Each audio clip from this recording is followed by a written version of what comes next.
Hello everybody, this is Jack Dennis and welcome to our fly fishing and tying channel. I hope you're all having a good start to the new year and out tying a lot of flies. We started a couple of weeks ago with our Jack Dennis and Friends fly tying session. Our first one was with Dave Allison, and I'm going to be showing you some from the past. One of the things I've been involved with my fly tying career is setting up fly tying theaters and been involved with the many conclaves that fly fishing groups and clubs have over the country. And they really highlight tyers that you may not have ever met. And one of the best ones is one in Idaho, both the Western Idaho Expo and the Eastern Idaho Expo, which is in Idaho Falls. They've been doing these fly tying get-togethers for a long time. We're talking over 30 years. So I want to do some highlights from some that I filmed in 2009 and 2010. And you'll get a chance to meet some names you know, and maybe some names you didn't know. And one of the nice things about tying at these expos is all the excitement and sounds of people going around telling lots and lots of fly fishing stories. Most of them may be exaggerated. But one of the nice things about the theater is you get a chance to listen to the tyers talk about their experiences and answer questions. I think you're going to enjoy them. We're going to start this week with several. We'll try to give you the most information. And I know some of you are going to say, wow, you know, I don't know about the materials. Well, these are really uncut. So, you know, you do your best on figuring it out. But I think you're going to enjoy the interaction with the crowd and with the tyers. And really uncut and I think extremely fun. Let's get going.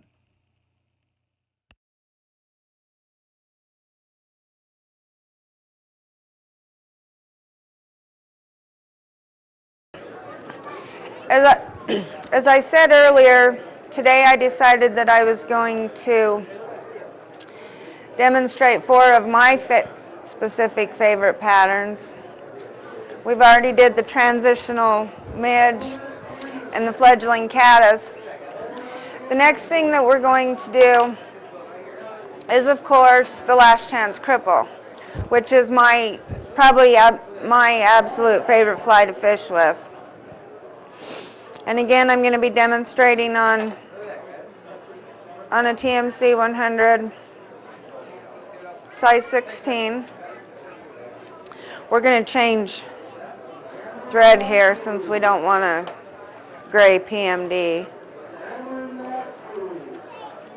This fly it's not only amazing for visibility to be able to see, it's a great fly to fish with, because you're not only using it as a, you know, the front part of it, or the front half as a, you know, is imitating the dry fly. The back half of it is imitating the emerger and the nymphal shuck coming out. So it's actually sitting, you know, at an angle, or, you know, kind of under the film, subsurface is what they call it, as well as on top. So what I'm going to do is I'm going to start just behind the eye of the hook again, and I'm going to cover the hook shank with thread.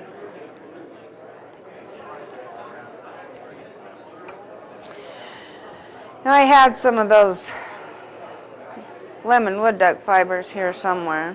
All right. This fly is going to have 2 parts to the tail. It's going to have a dry fly tail, and it's also going to have a shuck. And again, that's representing the nymphal shuck coming out, and as the fly progresses, then we move more into the dun to imitate the dun. I'm going to take about 4 or 5 wood duck fibers. I like to tie them in with the natural curve of the feather upward. It just helps to make the natural splay help I think it makes the tails look nice. And again, I'm going to use the hook shank to measure. And again, I want it just behind the eye of the hook, just to where the hook starts to bend. I'm going to make 3 or 4 wraps to secure my wood duck fibers into place. And I'm going to do the same thing with this that I did before. I'm going to bring my thread back just to where it starts to bend and make that 1 wrap under. And on this fly, that does 2 things. Again, it's going to bring your tail up level with your hook shank, and you can see how it also gives it that natural splay. Now to form my shuck, I'm going to take a little bit of caddis emerger dubbing. I don't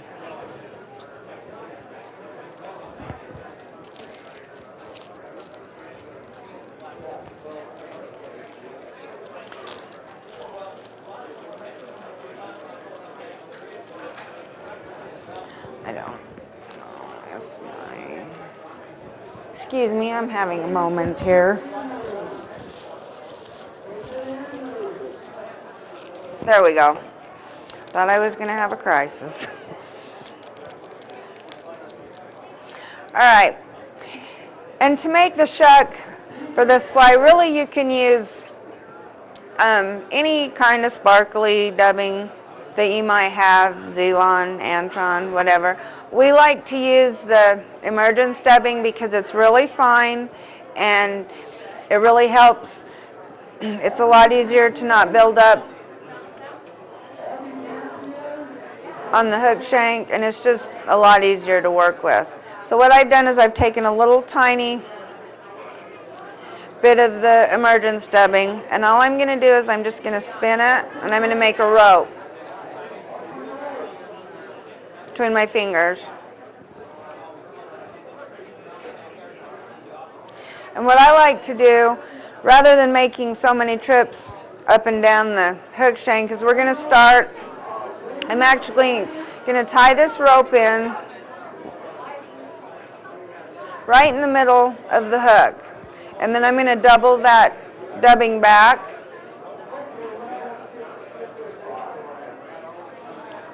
And I'm going to bring my thread back right to the tie down of those wood duck fibers. And because this is a shuck, we want the shuck to be probably about 1/2 to 3/4 the length of that wood duck. And what I like to do, instead of coming up here and just doing the clean cut, I like to kind of angle my scissors and just kind of do a random cut.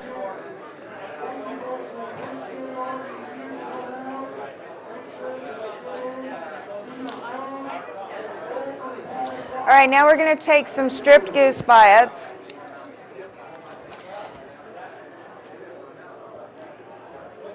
And these are rusty stripped goose biots. Any of you that's watched me tie before probably already know the right rough and the left smooth, but I'm going to go over it anyway for those of you that haven't. When you pull these biots, or when you strip these biots off of the goose biot quill itself, it comes off, and you can see here at the top, can you guys see that? Have I got it turned right? Okay, there's a little notch. And if you tie that in with that notch facing the tires right, you're going to have a rough segmented body. And that's for your emergers, your cripples, stuff like that. If you turn that biot over and you tie it with the notch facing the tires left, that's going to give you your smooth biots for your, for your duns, that type of stuff. Anytime you would want a smooth biot on your fly, you would want the notch to face the tires left. For this particular fly, because it is a cripple, we're going to turn the biot and it's going to face the tires right. So I'm just going to tie this biot in right at the tip. And I'm going to bring my thread about 2/3 of the way up the hook shank. What I like to do when I'm wrapping my biots is rather than coming up here, grabbing on and starting to wrap, I like to actually bring it down, push it down with my finger, and grab onto it from underneath. That's going to prevent your biot from twisting and causing whole bunches of problems. So all I'm going to do is I'm going to make even consecutive wraps with my biot, each wrap overlapping the previous wrap. And you can see the fuzzy effect of that segmented body with each wrap. Trim my biot off. All right. This part, so far, the stages on this fly is imitating the nymphal shuck and the nymph emerging out of the nymphal shuck. So now we're going to start the front end of the fly, and it's going to be imitating the adult or the emerging or the emerged fly, excuse me. Okay.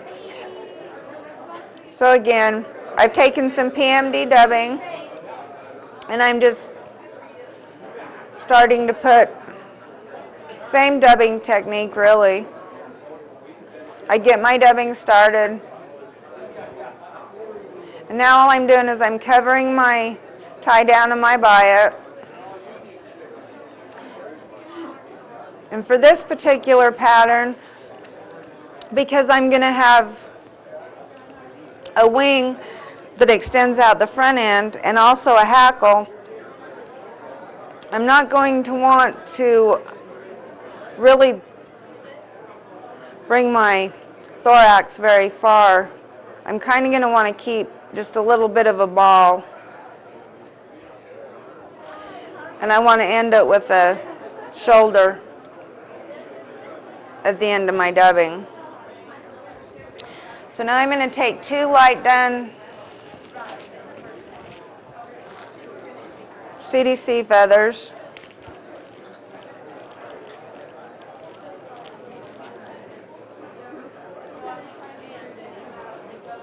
And with this particular fly or pattern, we want to try to get 2 feathers that are going to match as close as possible, because we're going to be using the tips to extend them out the front end of the fly.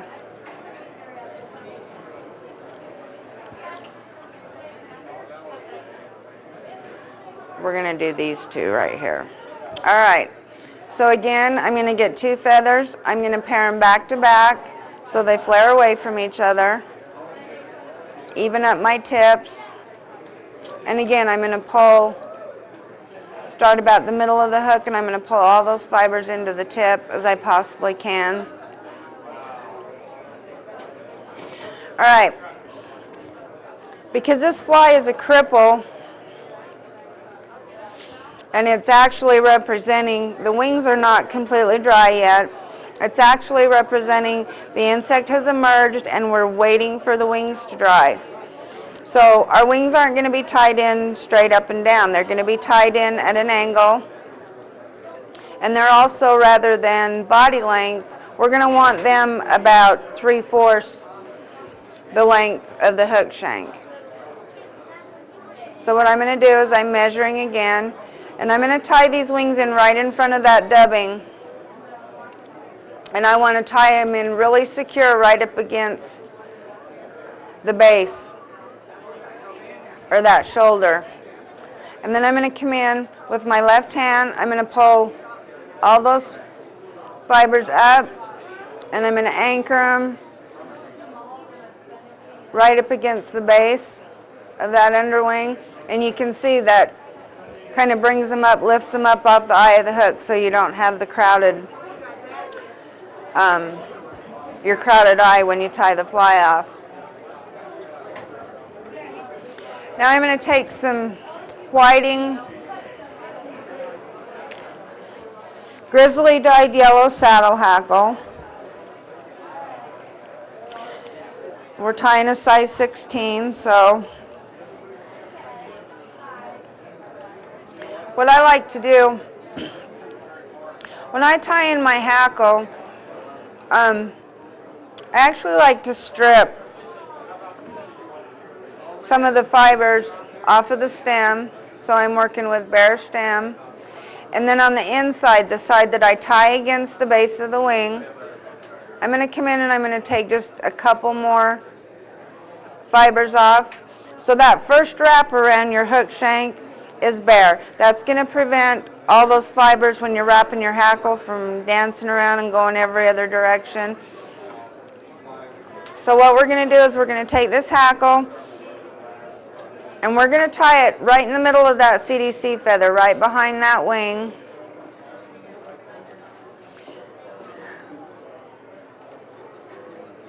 Okay, I've made one wrap over.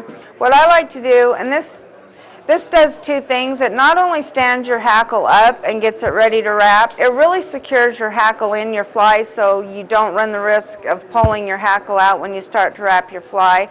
I've made one cross over the hackle between the wing, or behind the wing, excuse me. So what I like to do is rather than just cutting the butt of my hackle off, or I like to come up and I actually like to grab that little stem, that little butt of my hackle, and I actually like to tie it right up secure. It actually ties almost right on top of the hook shank.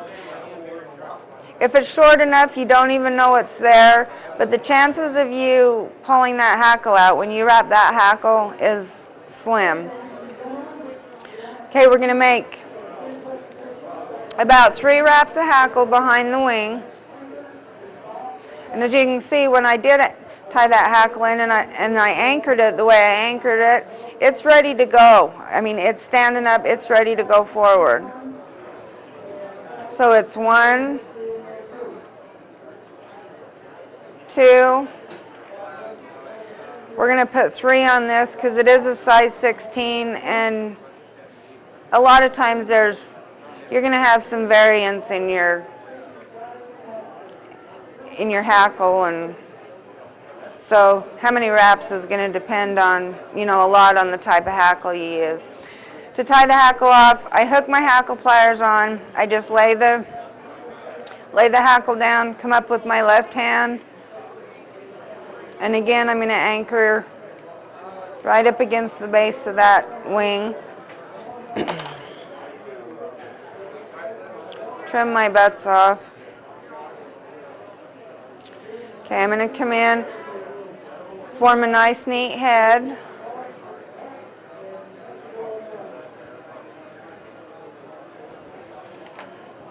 Whip finish.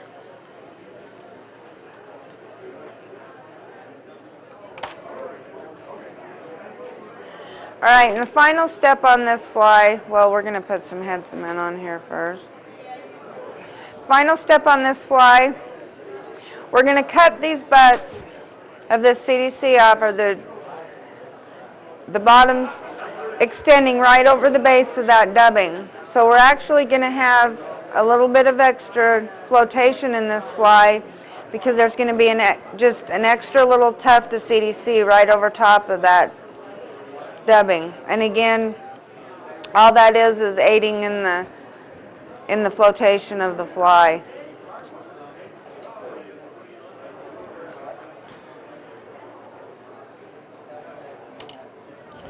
Okay. Any questions? Yeah. No, just behind it. Okay, that's the last chance cripple.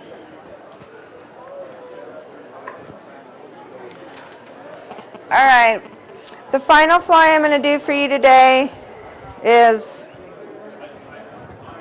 Probably one of my favorites, not only to tie, but definitely to fish with, because anybody that's ever fished ants on the Henry's Fork, it's crazy.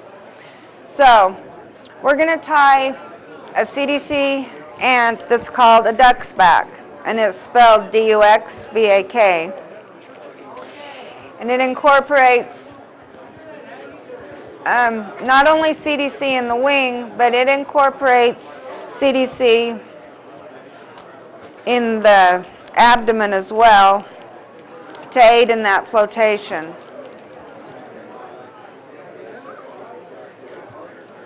So what I'm going to do here. Where did you get the name? I don't know. You might want to ask my dad. Just kidding. I don't know. We just kind of. I'm trying to find all my stuff here. I guess the name just kind of come up as a joke one day, and then we got thinking about it, and we're like, that sounds pretty cool. So it ended up being the duck's back.